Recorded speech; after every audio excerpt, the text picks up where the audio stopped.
I mean, I've been doing hair for 23 years. And it's the first time that I could officially say, like, yeah, we're in debt. Are we going to survive this? We were rocking, and then we got hit by this COVID. And it was like an instant stop. Welcome to the Wits Podcast. I am Greg Wits, and I'm here with brothers and partners, Marco and Danilo Pierolo.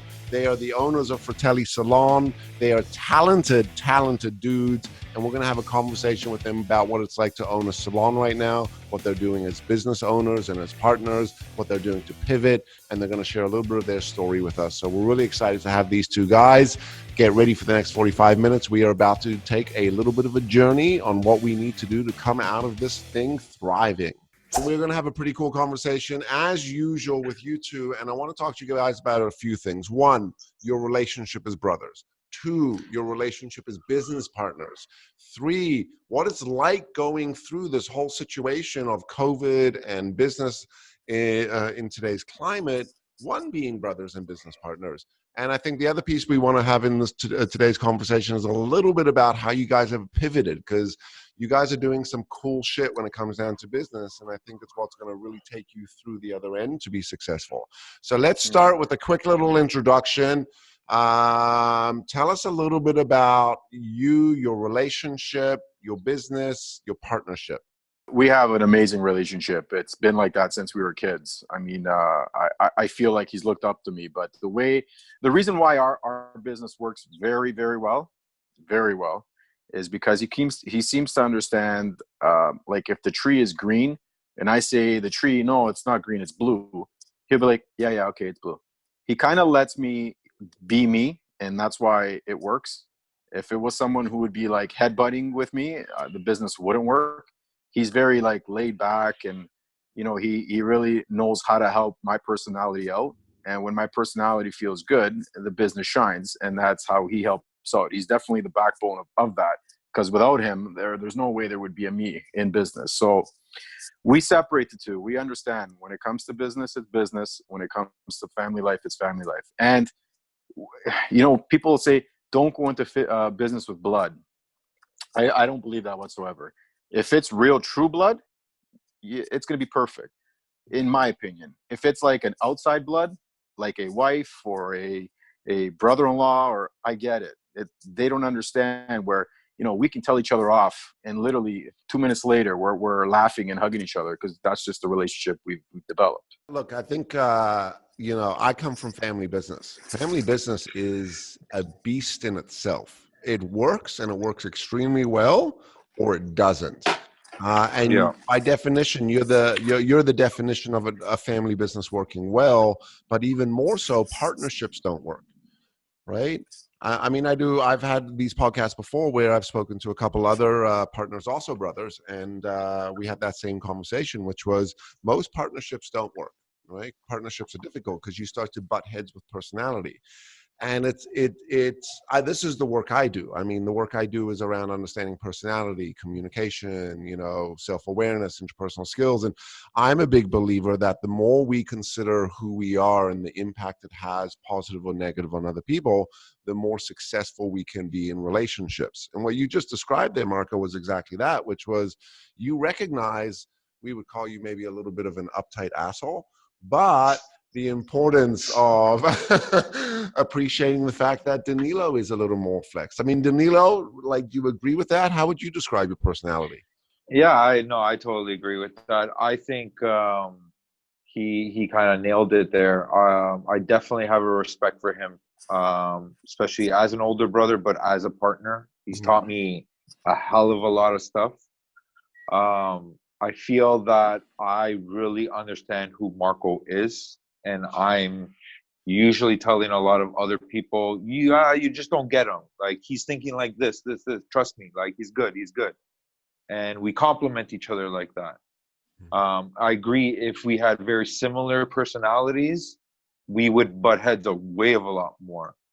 But I tend to look at the bigger picture a lot of times, and it's like, okay, you know what? Like, if you feel so strongly about this situation, like, look at the bigger picture. Is it really going to influence or change that much about my fucking life? And if it doesn't, let him run with it. And usually when he runs with it, he's 1,000% right. So I've learned to sometimes you sit back and watch because you'll be amazed. I got to tell you, I've known you guys for a long time, and this is the first time I've actually seen the real dynamic or relationship between you two. Right? It's you guys have a very deep bond. It's cool. Yeah, we all do. All four boys are Yeah, like it's not. We're four brothers, not just us two, and we're all pretty much. We're very much like that, all of us. What do the Like, other brothers do? well, Luca's also. He's Okay, just he's part of actually. the salon as well, right? yeah, He yeah, actually just bought in. yeah. He's another About 8 partner. months ago, so he just became partner. What do We you mean? phased him in. You made your brother buy in? Did you? Yeah. Did you upcharge Yeah. him? Like what happened? So when Yeah, when it comes to business, I'm very much business. separated too. It's business. So if he wanted to buy in, he had to buy in at what we were selling it at, right? Yeah. And he bought in, and it's a decision I'm pretty sure he hasn't regretted. And yeah, he's in. My other brother, he's the oldest. He's the oldest brother, so he has his tool and die empire. He does really well for Yeah. himself as well. Oh, tooling and die making. Yeah, Yeah, yeah. he's got an empire. So where does your other brother fit in this? I mean, Our online services, our He's- website. He's Mr. Digital. It's him. is he the He's youngest controlled it brother? all. He's the youngest. Yes. Okay, not to be And, stereotypical that the youngest brother is the digital partner. You know yeah, what? Like I said, he's definitely the digital partner. He's the go-to guy. You know, internet goes down. Where's Luca? That's the first person you look for. TV doesn't work. Where's Luca? Computer doesn't work. Where's Luca? You want to sell online products? Where's Luca? you know, it's funny that you're saying that now, Denis, because the way it works with us is like, yeah, like Luca handles all that technical, all the computer, all that crap. We don't bother. Danilo tends to handle a lot of like the payroll and the books and that stuff. Danilo's HR in your business. Definitely. Yeah. And then I'm the guy that goes into these like these big distribution companies and these guys that come in, and I go in there and I attack, and all three of us together we're like the Power Rangers. When we put each other on top of each other, we make a massive force, right? How long have you guys been in business together? Like when I know there was 10 a little years. bit of a 10 years. Was this Danilo You know what's crazy, including Greg? your apprenticeship or after your apprenticeship? No, this is way after. Okay. Yeah, So this is you've been way in- after. Right, because you apprenticed with your brother. At the beginning, I was apprenticing with my brother, and then once I did my schooling, that's when I switched over, Right. and I was working at the other salon on steels. And you guys had an interesting conversation around that because, I mean, not a lot of people would have done this because most people would have just reverted into doing it together. But tell us, you told me before, but tell us what that conversation was. Why did you go off to work somewhere else? It was, you know what? It was always a plan in my head. It was always a plan in my head. And I said from day one, if you're going to do this, because like I said, I got into 8 years prior than he did, right? Before he did. And I mean, without having to tell my story, there was, I did 4 years of traveling, teaching, doing the whole winning awards, blah, blah, blah, blah. I don't really tell anybody this. You probably never even heard me say this to you since you've been coming to me. Because to me, it doesn't matter how many awards you are. If you sit in someone's chair and you're not happy with the haircut, I don't give a shit how good you are and how many awards you have. If you're not happy, that's the bottom line. So I don't go telling people, oh yeah, I won North American Hairdresser of the Year. I don't do that stuff because it's just bullshit. I won North American Hairdresser of the Year 1998, 1999. You know what I mean? But like, it's so stupid, right? Like so I don't follow any of that. So that's why when I said to him, when I quit, and the reason why I'm telling you this is when I quit that company I was with, and they said, you're giving all this up. And in my head, I said, yeah, because I know that I want to be in a family business. I want to make sure that we control our future and not somebody else controlling my future. And I want to make sure, like, my goal is not to be on cruise ships and traveling doing hair. It's to have a family, to have a base and a foundation. And it's something that my brother and I, as soon as he said he wanted to come in, it was like God's greatest gift to me. I was like, this is perfect. And, when we were working at that salon together, I looked at him, again, like what we need to do right now is separate, because in 5 years you need to have such an overload that our overload goes to our other hairdressers that aren't busy. And that's exactly what happened. So, I'm not afraid. A lot of salons, for instance, they won't let the other hairdressers take their clients' numbers or talk to them, or have their information. We don't care, because I've been to two different places, and if my clients have followed me to those two different places, you think they're going to follow another hairdresser somewhere else? And my hairdressers know that. We don't act like bosses down there. They know we own the salon. You need to be here. And when it comes down to sometimes you got to show your teeth. Yeah, you're asking for performance. You're not asking for control. You're saying, hey, this is the shop I run. I come to play. In fact, have you watched the Michael Jordan Netflix special? Right? Yeah, I love it. Amazing. The way he showed up at the game was like to win and to play every time, and he would get so pissed when people. I don't want to say I'm that way, but like I operate a little bit like that, and I know you guys do as well, which is like, hey, like we're doing. We're running an amazing salon. We're here to do great things. We're here to build maybe not an empire, but a fantastic, phenomenal business, which is going to provide security and financial growth and well-being and community to not just you as a family, but to a lot of other people. It's amazing. Tell us about your growth, because you started out in like a 600 square foot salon? Yeah. Yep. Yeah, and I'll tell you, 600 square feet. 600 square feet. How long ago was that? So how long ago was that 600 square foot salon? 2010. Okay, and then the growth. So this year would have been our 10th year. Yeah, we would have been celebrating. Well, we are still celebrating 10 years this year. You know what it is with growth, Greg? I'll be honest with you. The way we've done, and the way I carry it in my head, if you do something for 2 years, a year, and it's going very well, then you'd be stupid not to put your balls on the table and try to get it even stronger than that. Because to me, like I said to you before, you survived in 1,000 square feet. You can survive. But now 1,000 square feet could only put you so many hairdressers. You can only make such a certain income. Why not try going 2,000? Why not try opening up another location? And these are all plans that we have. We are in the process of it. And that's by bringing in other partners and, making them minority shareholders. But by doing that, we're training them. We're showing them this is what we need to do before we open up another location. And it's not just like we could talk about a lot of ideas we have going on top of another location.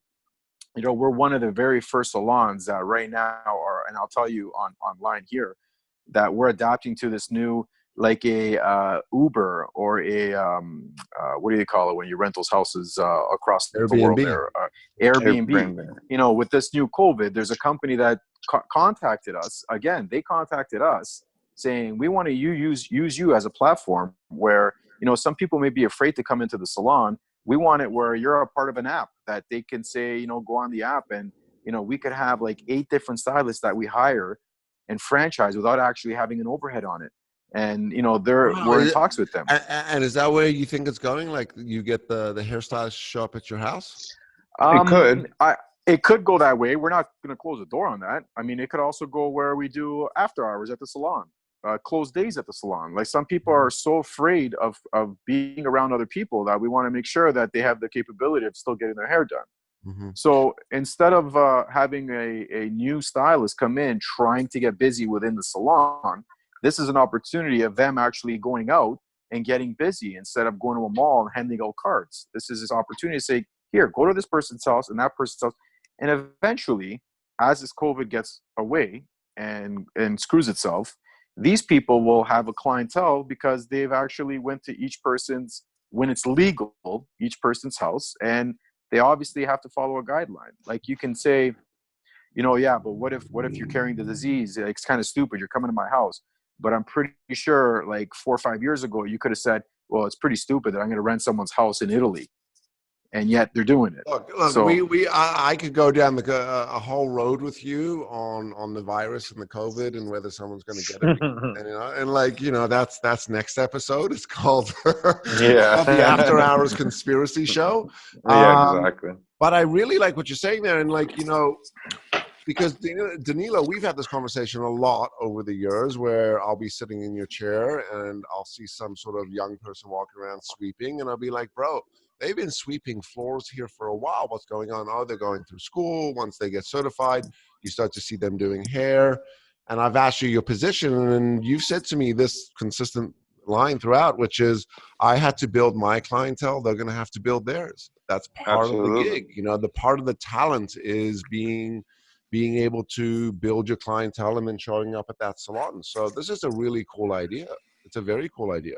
What else? I mean, how comfortable are you sharing some of the inner thoughts that you're thinking about from an innovation pivot? Very, very, very comfortable. I don't Okay, mind. cool. Listen, Tell us, what are you thinking? What are you thinking the business 2021 is going to be for you?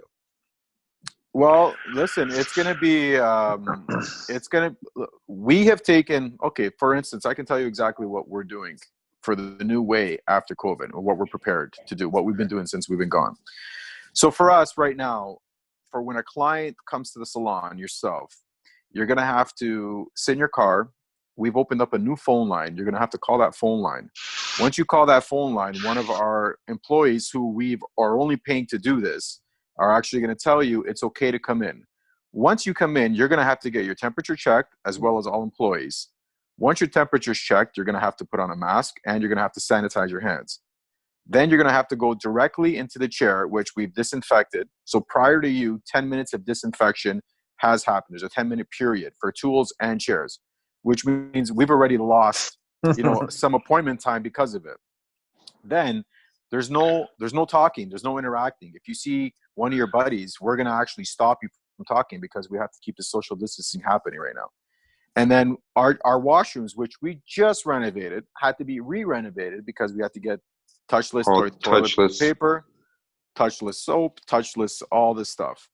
And then we had to make sure there's no espressos being served, no coffees, no magazines, no water.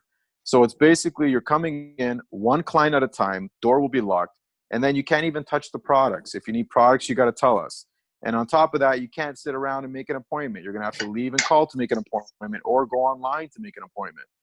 These are things where, as new as it's going to be for us, it's going to be new for the client. But I feel, just like having a house that has stickers of I have an alarm and cameras, in the other house, I have no stickers and cameras, whose house do you think the burglar is going to want to rob? So in my head, I'm saying to myself, okay, listen, we have to make sure, because we ain't stopping this disease. There's nothing we're going to do, even those suits you put on, that's going to stop the disease.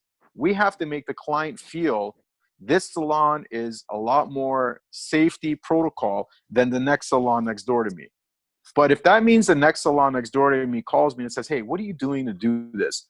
I'm not going to be an asshole and tell them what not to do. Do you think that? Do you think most do you think most people are going to be stressed about coming into the salon, and they're going to appreciate you doing all of this? Or do you think as clientele or clients, people are going to be like, what the fuck? Like, well, how desperate are you you to think get a that's where haircut? we are in society? You think that's where we are with people? Well, look at like when you go grocery shopping, for example, right?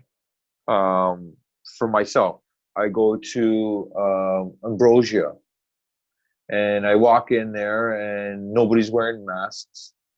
Even though people that work there aren't wearing masks, nobody's social distancing, right? So you're going on in this store, and for myself, I felt very uncomfortable, to the point where I went into Nature's Emporium, their competitor, and right away I was asked the question, have I been traveling? Have I been this? Have I been that? Can you please sanitize your gloves? I walk in, all their employees are wearing masks. All the people shopping in there are wearing masks. I felt very comfortable. Been there 3 times. I haven't been back to Ambrosia. To answer your question there, Greg, That's fucked up, man. Like, it is. I didn't think people had gone there psychologically yet. Because I don't think it's when you say, are people going to be different, or these are guidelines we're following. I'm not making these. These are the government guidelines. It's not something I want to do, but I do want the client to know, listen, we are following protocol. Are we stopping what's going on? No, but we're following the protocol. So yeah, mental health right now is taking a beating. The busiest people right now are psychiatrists and therapists. And you know what? I need those people who do have mental health, what I think is 90% of our population, to know, look, this is what we're doing. We're trying. You know, when people say don't wear a mask, I think that's stupid. If I'm wearing a mask, I'm protecting you. If you're wearing a mask, you're protecting me. Wear a mask. It's simple. If you need your hair done that desperately, then you're going to have to wear a mask. Now, those people who Are clients going to have to wear masks? 100%. So what 100%. happens? Here's a question. I got a real technical question. So we got an answer. Danilo, when you're doing you're buzzing the neck up here, you're going around the ear, and there's a strap around my ear. What do you do with that strap? I have to move the strap. Exactly. You have to either move it up or down, or maybe take it off at that moment. But you're gonna have to work around it, right? And that, guys, this is a whole nother. See, layer. this is where it changed for me. You know where it changed for me? Because I'm very much so the one that's like very like I always told my brother, and he can vouch for it. You're overreacting, bro. They're never gonna shut us down. It's never gonna happen. Blah blah blah blah blah blah. I bit my own tongue, and what tripped I had a me guy out, in my office, same thing. yeah, and what tripped me out the most was that NBA player. I don't know his name, whatever his Rudy name is. The Gobert. guy, Rudy Gobert, he touched all the mics after. Okay, played a full NBA game, and a professional athlete walked around and had no idea he was infected with COVID. That's fucking scary. Okay, but let's go there. Why is that scary that he was affected with COVID? He's a professional athlete. He's lived. He was young. He was asymptomatic. The danger, and obviously, is him passing that on to people Right. that would You know, be someone severely like affected. me, I have an autoimmune disease. I have celiac.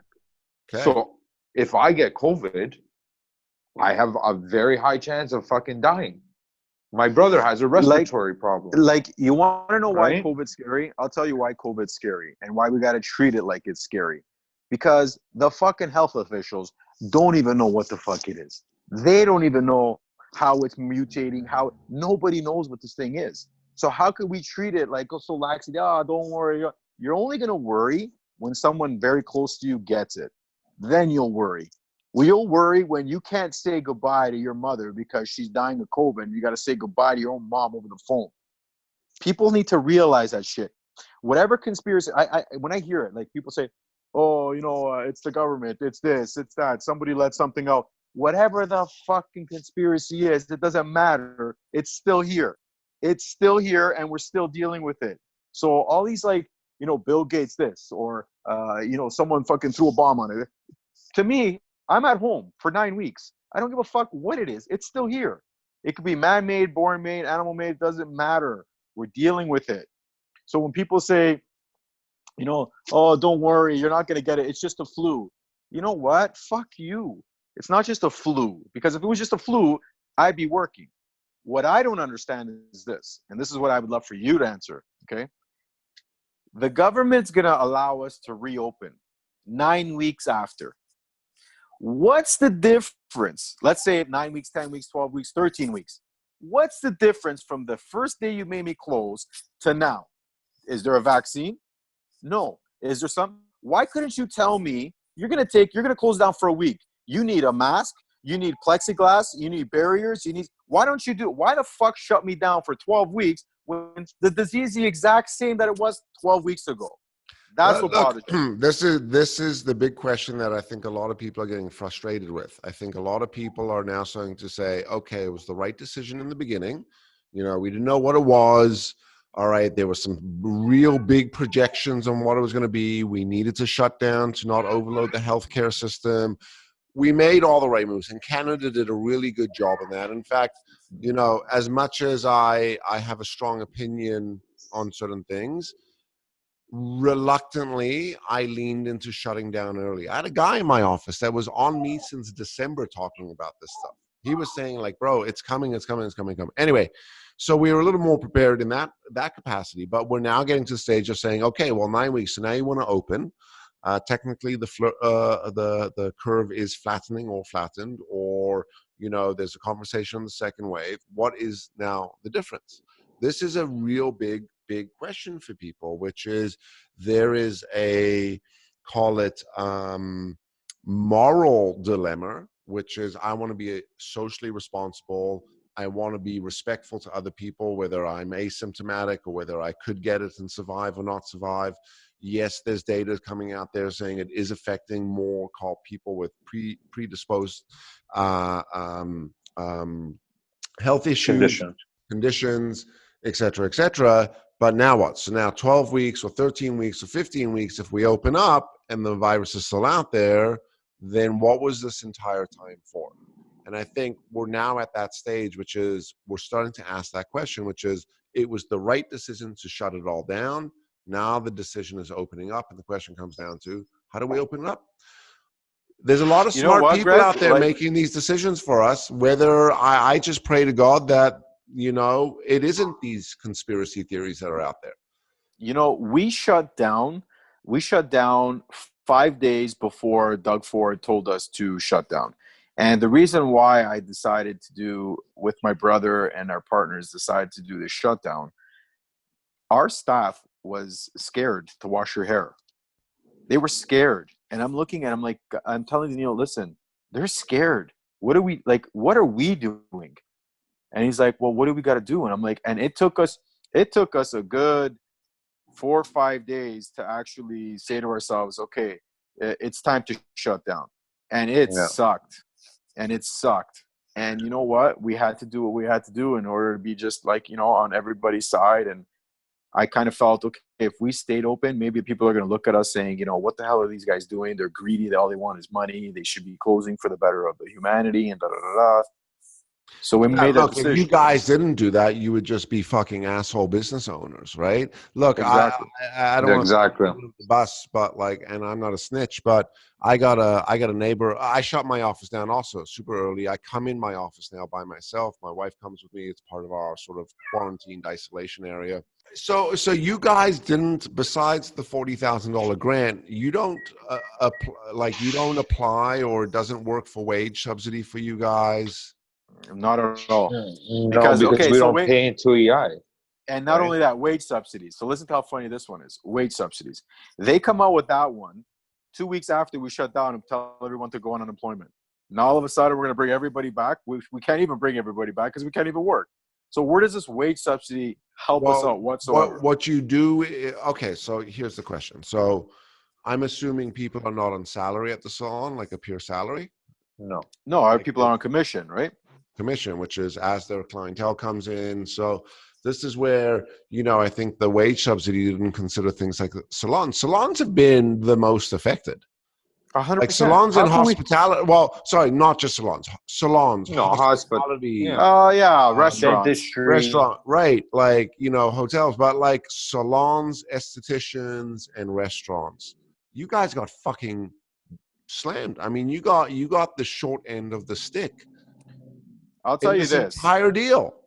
Whoever's left standing. No wage subsidy or programs for your type of business. None. And you're forced to follow insane guidelines. Well, you're forced to shut down and then follow insane guidelines. I mean, we're kind of like frontline workers. Going. You know what? We're going to be like frontline workers. I'm not saying we're helping with the front line, but that's how we got to treat it. Of course you are. But the coolest thing about that is you guys get to get branded for telemasks. How cool is that? You got the hats, the T-shirts, and now you're gonna have the aprons and the masks. We can't even afford it, even if we tried. They're gonna be normal white, and that's the other thing. Like we had to spend money on supplying our employees with the proper PPE. That's something a lot of people aren't realizing. I can't let them go out and buy their own mask or goggles or shields. This is something that's our responsibility. And if you understand the expense to it, like we bought a COVID spray that is only used if there was a COVID outbreak in our salon, that we can't even use or spray. It's only used if that happens. Like when I say I've tried to cover every single corner of making sure when we're open, if he says tomorrow salons are open on Monday, we're ready to go tomorrow. Yeah. Do you know what I mean? We're ready to go. You guys have pre-bookings? Are people pre-booking with you? We can't. They're trying, but we can't because we don't know.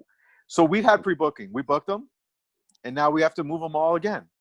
So now we just said to ourselves, get their names down. There's about literally 300 people right now that I can't tell them anything. And now we're hearing, you may not be able to blow dry hair. Okay, there goes half our business. What do you mean you can't blow dry hair? There's suggestions there's that some rumors. That's fucked, man. This is like, part of me wants to say this is just going too extreme, man. Too extreme. I get the personal protection, I get the sanitation, the disinfectant, I get those guidelines.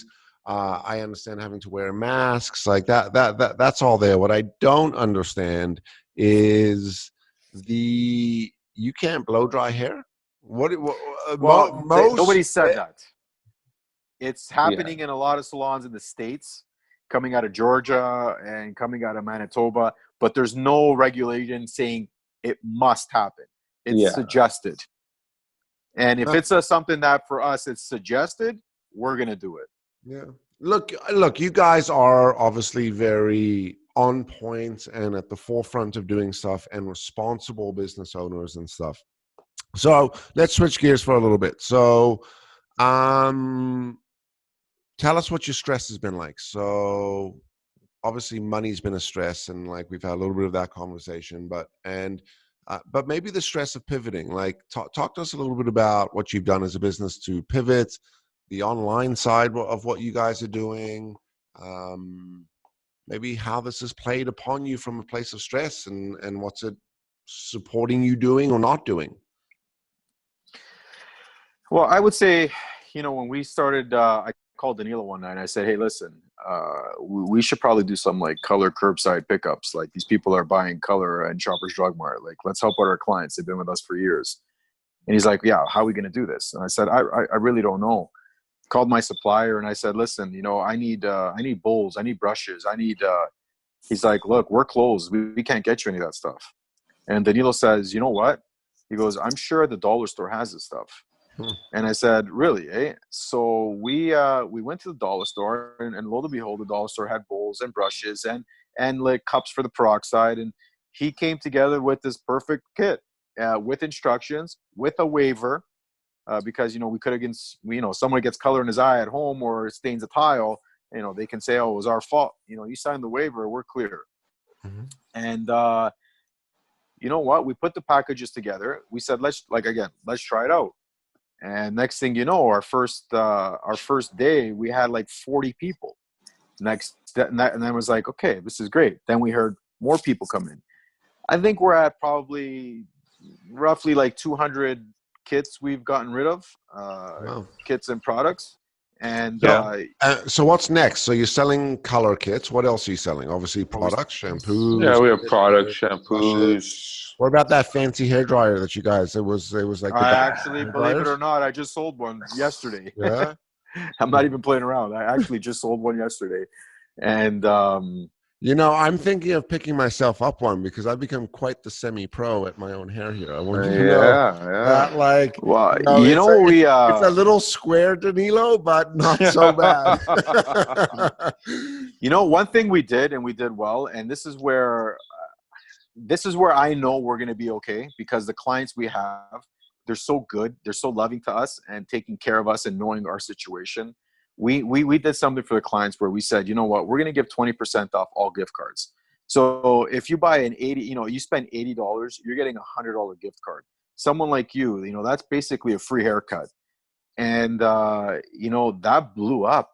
We had some clients buying $1,000 worth of gift cards, and you know what, that sustained a good month of rent for us. So I don't know if I'm right about saying this, but on the government side of it, I know there could have been a lot of fraud and scam through this, but I really think they should have left that responsibility on us, the tenants, to go for the loan or get the 50% or 75%. Of course, man. Not the landlord. This was the only subsidy they fucked up.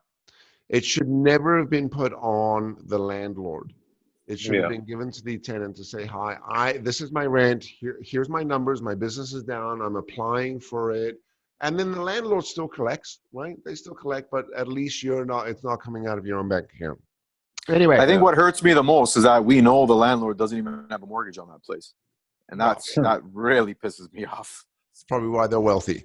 But let's go back to what we're doing. So I wanted to talk to you guys about 1, your relationship, 2, partnership, 3, really what it's like to be going through owning a business right now, particularly a salon, who has probably been the most affected in industry, besides restaurants. What it's been like for you guys. And I think you've shared, maybe not directly, but a real inside and glimpse to what you're dealing with. And not to paint a silver lining on it, and we said this earlier, Danilo, but you guys have got your shit together.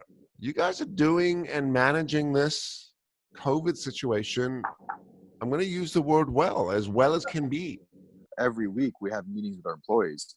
Their responsibilities are to learn haircuts, learn how to do things, learn how to sharpen your skill. So you're shut down, but you're still running your sort of crew and your management and your culture. 1000%. Always, 1000%. Guys, that's probably one of the best fucking things I've heard in a long time, which is as a business, you're shut down, but you're not shut down on people. You're still running and managing. We actually set up a Instagram account where it's just all the employees that work for us, and we're sharing certain haircuts. We're sharing demos that people are doing. We're always keeping in touch with them. I'm calling them individually honestly, I'd say every 2-3 nights I call a different person, and I have a glass of wine with them, one of my employees, just to let them know, and I call them, hey, how you doing? Because I'm not trying to fake it. I'm being honest. I just want to know how you're doing, because, we've been open for 10 years. No one's ever quit on us, ever. So I'm not going to, now that I haven't seen them, I miss them. They become, when people, they say separate business and your personal, it's like when they say never do business with the client. I've always, when I was getting taught hair, I always said to me, I feel that's bullshit. How could I not do business with someone who's bringing me business? And is there an interaction? Can there be, can something screw up? Yes, something can screw up if you're truly inside an asshole. But if you do business with somebody, you do business with them. It's that simple. And it's a business thing. So if you're selling me something and I'm selling you something, as long as we know, there are taxes. If you sell me something. Let me jump in, because I want to go back to the point that you made, and maybe this is a little more structured, but what are you guys doing with your crew each week? You have a weekly meeting, you're doing the cocktails and the social with them. You're assigning them work, hey, I need you to go learn this new hairstyle. I need you to keep practicing. You're doing coaching. With the whole assigning them work, we're kind of doing more of a competition situation. Cool. In the sense where we're okay, so when we do get back to work, I'll know who actually was wasting their time and who was actually studying. And those are the people that will get on the floor faster than the other people. So I create a competition. I'm you guys better make sure. I know, for instance, one of my hairdressers couldn't cut guys' hair. Now, you have all the time in the world. Instagram has all the tools in the world. You have us as owners who didn't have time before really to truly train you. Are you going to contact me and say, hey, show me a haircut? Hey, Marco, here's a challenge for you as Mr. Coach. Are you reaching out to your team to be hey, let me give you a coaching session today? Let me teach you how to do a little bit. Yeah, you're doing all that? That's where I just finished telling you. I don't give them the opportunity. I do it okay, guys, we're here. You let me know if you want to learn. Now, if the person doesn't call me, I know that this person they're going nowhere. But if the person calls me every single day, I want to learn this, I want to learn that, that shows me initiative, drive, and that's who I'm going to pay attention to. Can I give you some advice? Please. As a leader, I think it's really important that you start to recognize that some people want the advice and the coaching, but they just don't know how to ask for it.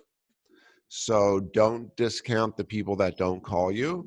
Pay attention to the ones that aren't calling you, not because they don't want or not interested, but either they don't know how to call, they're more of a withdrawn type of personality, they're waiting to be called on. They don't want to offend or disrupt you. So they don't want to ask. There's a lot of passive personalities and withdrawn personalities that could be super talented. I'm just thinking, if I look around your salon, there's a couple, I don't know their names, but there's a couple people that I see them as personalities. I think those would be people that would crave your coaching and guidance, but would never pick up the phone and call you. So think about that moving forward. Never even looked at it like that, to be honest with you. Well, this is what I do. I coach people. Okay, so Marco, thank you so much. We've heard enough from you. We want to talk to Danilo now. Yeah. No, but just to pick up from what Marco was saying, I wanted to hear a little bit about what you were talking about, or what your thoughts are, Danilo. Where do you see the business going? I mean, you're thinking about new salons. Do you want to talk a little bit about that? When do you see Where do I yourself see our business yeah, where going? do you see I yourself? never even saw our business going where we are now. I step into our salon all the time, and I'm amazed by what we've built and what we have. It's definitely a dream come true. You're the Um, definition of doing what you are passionate about and it becoming a success, yeah, absolutely. right?